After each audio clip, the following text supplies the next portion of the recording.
Where am I? Why am I tied up? Ah, awake at last. Dave?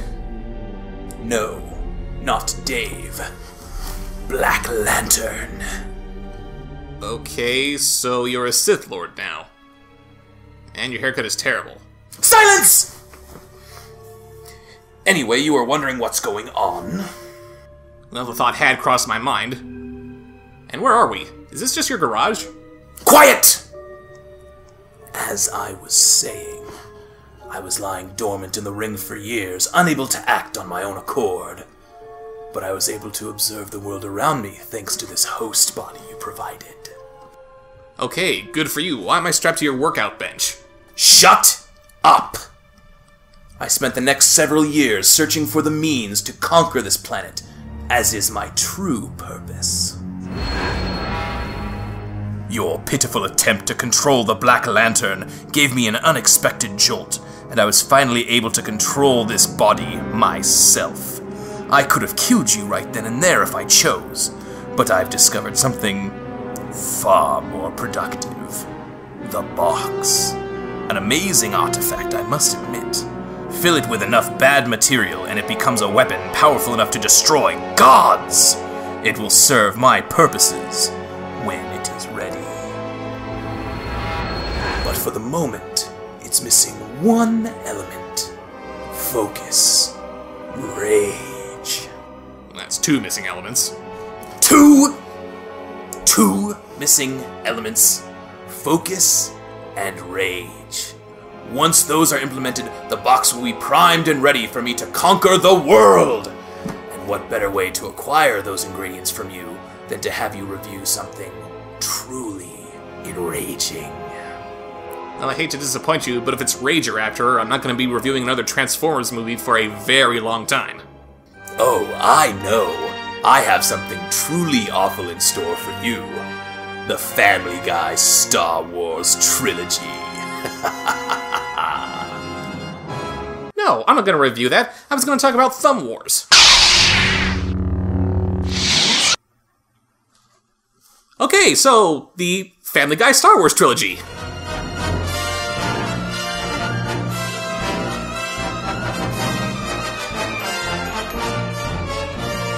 Oh, Family Guy. You used to be funny once.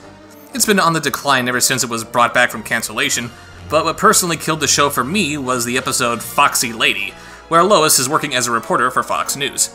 She makes the discovery that Michael Moore, Rush Limbaugh, and a ton of other celebrities are actually all the creation of Fred Savage, but in spite of that revelation, Lois suddenly finds herself no longer employed with Fox. Why not?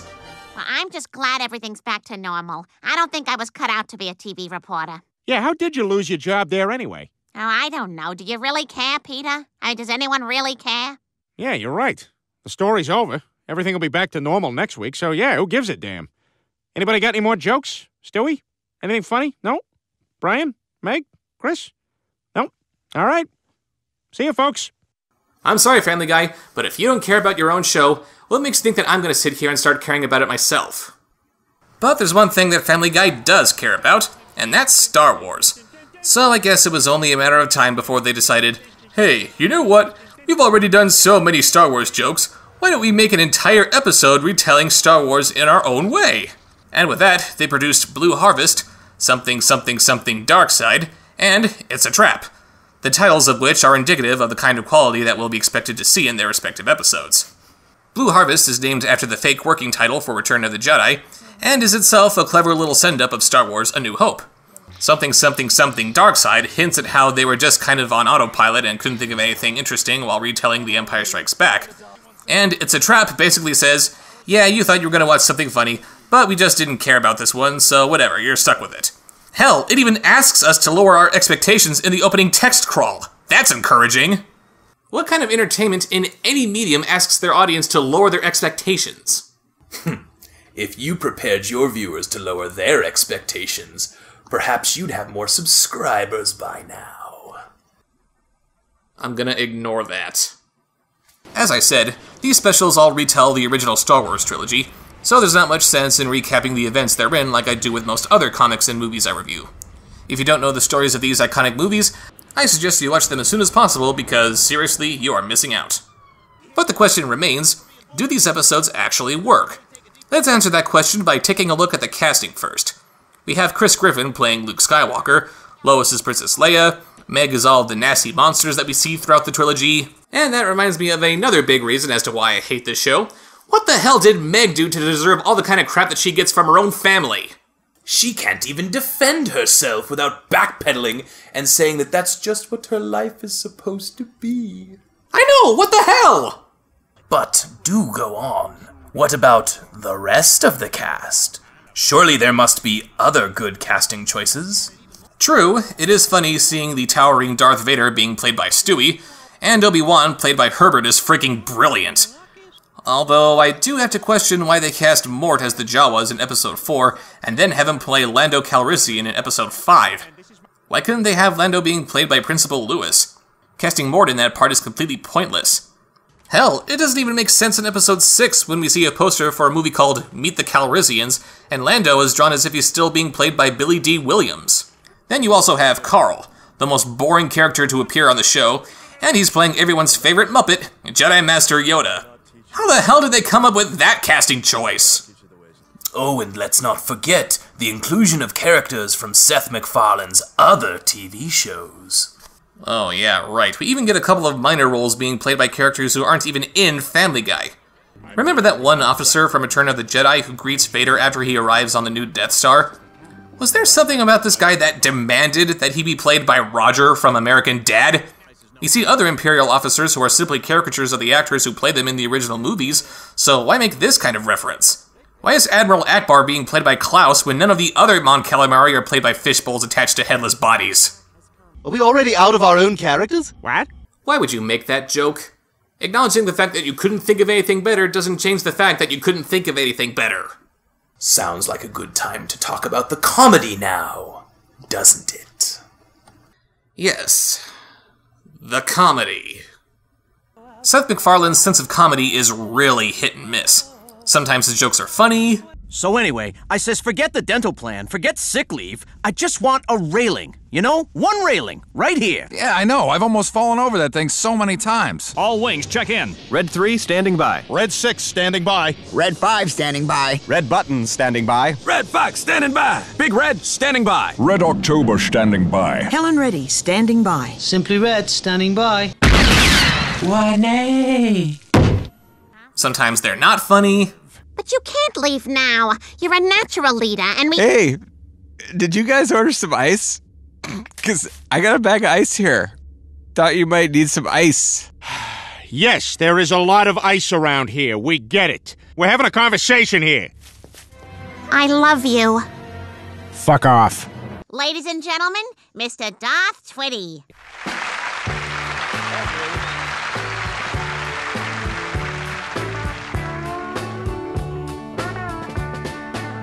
He put his arms around her shoulder, and with a voice that sounded older, he said, "Mom, I got something on my mind."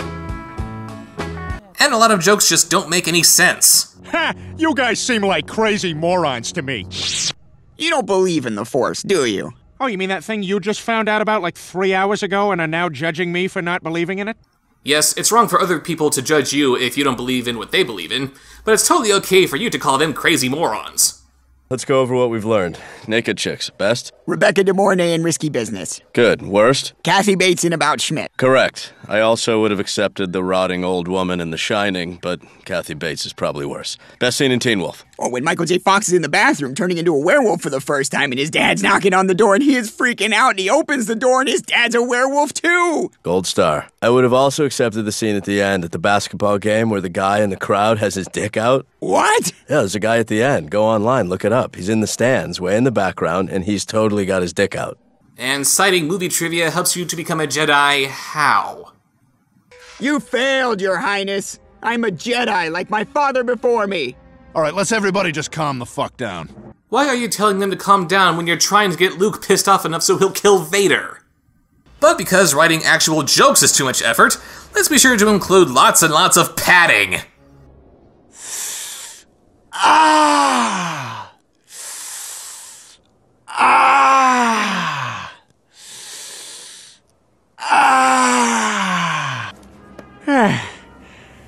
I thought they smelled bad.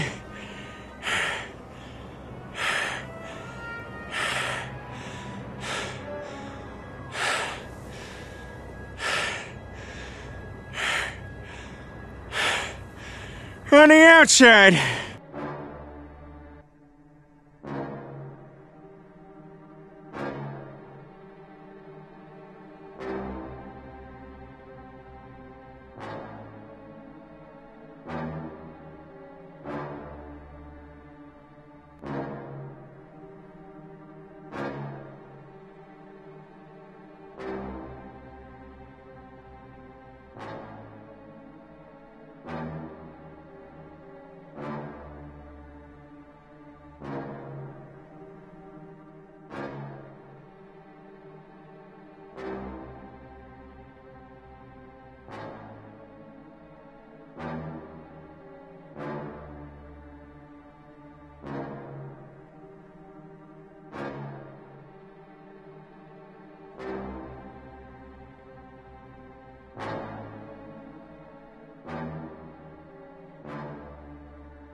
Well, we're waiting.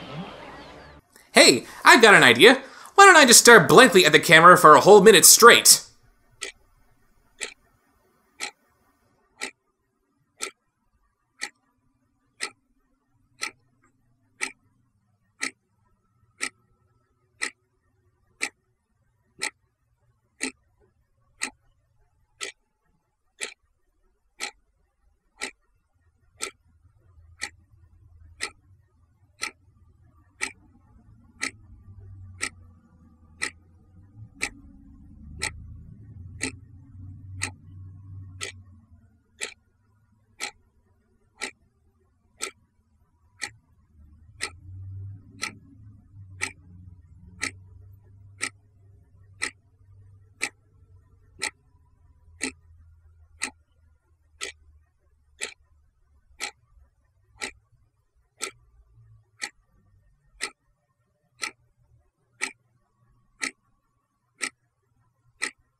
I'm a comedic genius!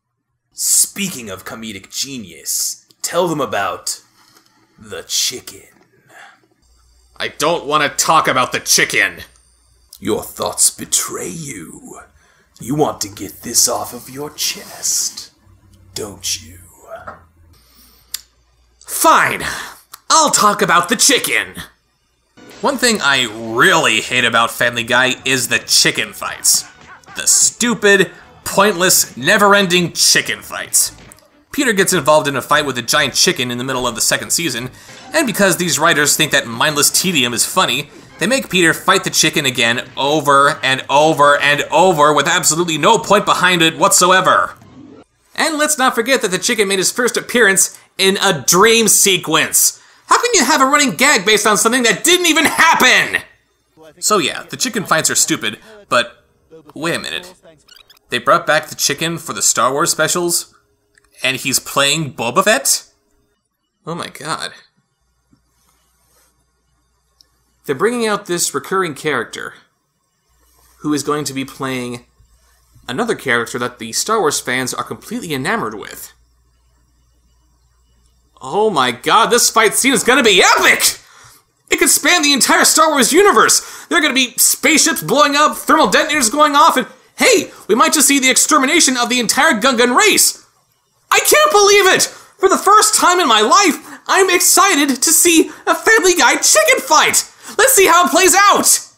Han, look out! Boba Fett is right behind you! All right, when I give the signal, we get him.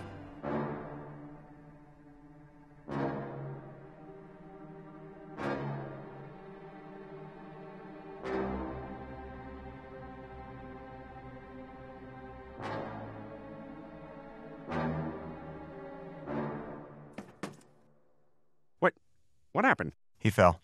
Huh? He fell. He fell in the pit. Oh, good. Yeah. You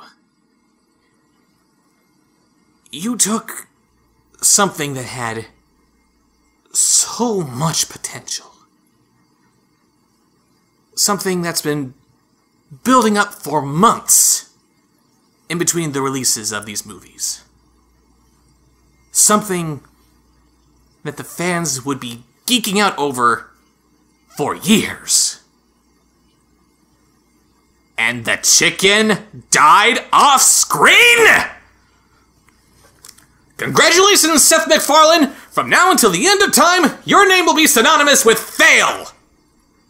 That's it, I can't take this anymore. I'm wrapping up this review. Blue Harvest was good. You want a decent Star Wars parody? That's the one to see. It's got the lowest amount of pointlessness and stupidity to its credit, but the other two? They're not funny, they're tedious, they're annoying, you can shove them right up the writers' asses for all I care. There, I reviewed the Family Guy Star Wars trilogy, now let me go! And you're not feeling angry? No, I'm not. Very well. I suppose you're free to go. Back to your little room, your little life, your minimum wage plus tips. Certainly was worth spending all those years in college, wasn't it? You could be making movies like you always wanted, but I suppose you're better off if you just make your little videos that no one will ever see. Aren't you? All those movies you've dreamed of making, it's better off for everyone that they're left to other directors. Better directors.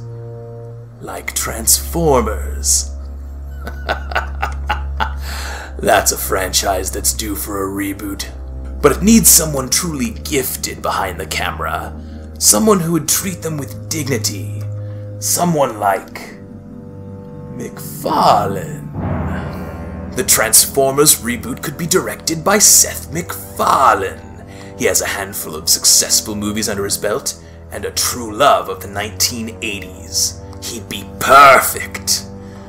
And since you'll never get the opportunity to direct the Transformers reboot, perhaps he will. No!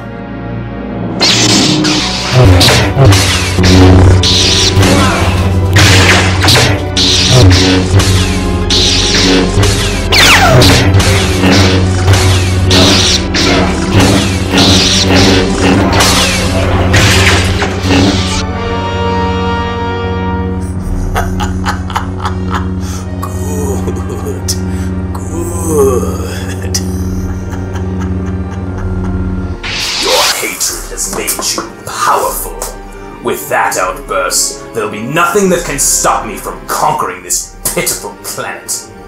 Take your place by my side, and we can rule this world together. Never. I'm a reviewer. I may not be making the movies that I wanted to, yet.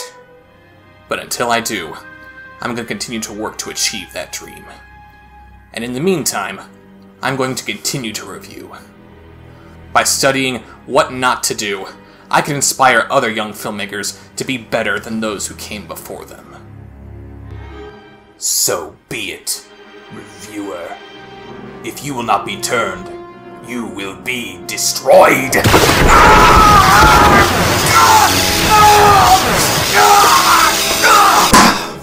You will pay the price for your lack of vision.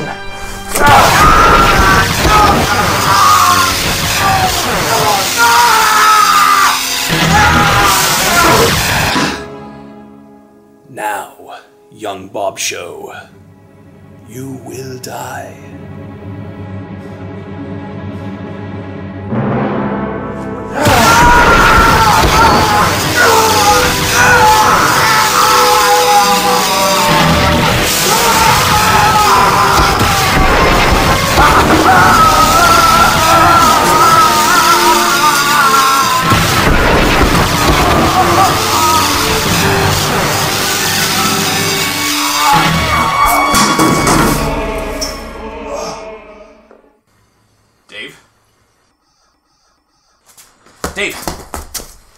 Dave, come on, man.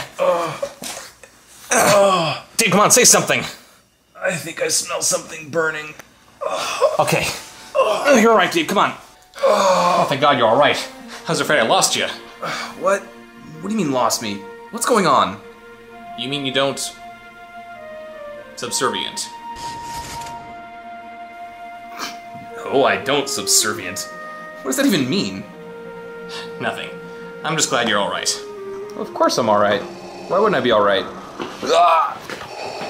Oh, what the hell? Oh, you lifted me up straight in the air and threw me on my back. Oh, who the f does that? Dude, what the hell? Oh, I am so sorry. Wasn't I supposed to... Just get the hell out of here! Okay, I'll just go. Come on, Dave. Let's get you back on your feet. I'm so sorry. I have no idea what that was. Are you alright? Yeah, I think I'll be alright. So when does Star Wars month start?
Subscribe, like, follow.